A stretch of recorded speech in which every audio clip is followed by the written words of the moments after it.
Good day and welcome to Space Station Live for Monday, November 25th, 2013. You're looking live inside the International Space Station Flight Control Room here at the Johnson Space Center in Houston, where at this hour the Orbit 2 team of flight controllers is on duty, having assumed their positions for the second half of the crew workday several hours ago, and which will be on console through the mid-afternoon time frame. At this hour on console, leading the team here in Houston is Flight Director Mike Lammers, the second from your right in the blue shirt. To his right on the top of the screen is spacecraft communicator Josh Matthew, who is talking directly to the crew on board the International Space Station when required throughout the course of the day. The International Space Station, its systems in excellent shape, currently traveling 262 statute miles above the Earth, flying over Southeast Asia in an orbit inclined 51.6 degrees to either side of the equator, an orbit that is currently moving from southwest to northeast, that will carry the station and its 6 crew members across the North Pacific a short time from now. On board the International Outpost, the 6-man crew, comprised on your left by Mikhail Turin, Koichi Wakata of the Japan Aerospace Exploration Agency, and Rick Mastracchio, currently in their 19th day in space since their launch in early November several weeks ago from the Baikonur Cosmodrome in Kazakhstan. And on the right side, Sergei Rosansky, the current Expedition 38 commander Oleg Kotov, and NASA flight engineer Michael Hopkins, who are now in their 61st day in space, nearing the end of 9 weeks in orbit since they were launched from Baikonur in their Soyuz spacecraft on September 26th.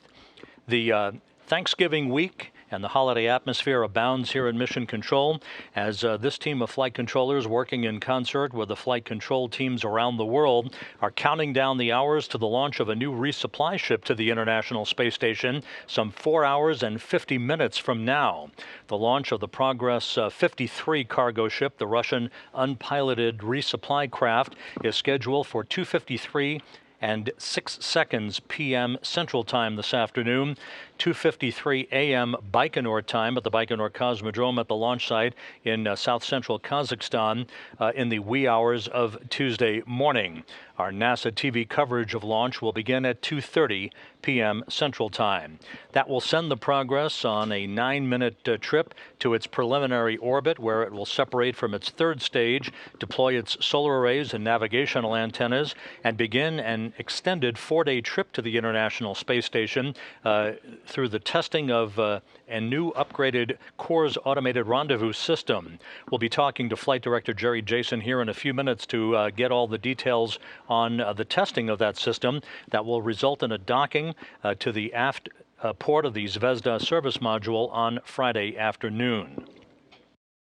The Progress, which is poised on its launch pad in Baikonur, rolled out to the Site 31 launch pad on Saturday. It is now just after 10 p.m. in Baikonur, some 12 hours ahead of Houston, where the temperature is just below freezing, about 27 degrees Fahrenheit, with some scattered clouds in the sky, but the countdown proceeding on track for a launch a little less than 5 hours from now.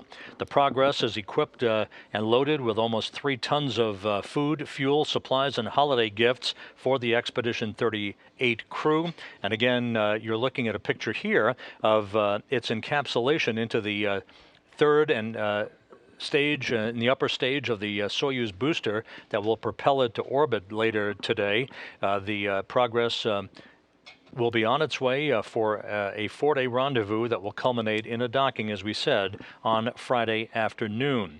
The almost 3 tons of supplies on board that Progress consists of 1,763 pounds of propellant, 48 pounds of oxygen, 57 pounds of air, some 925 pounds of water, and just over 3,100 pounds of dry cargo that includes experiment hardware, spare parts, and holiday gifts for the 6 crew members on board the International Space Station.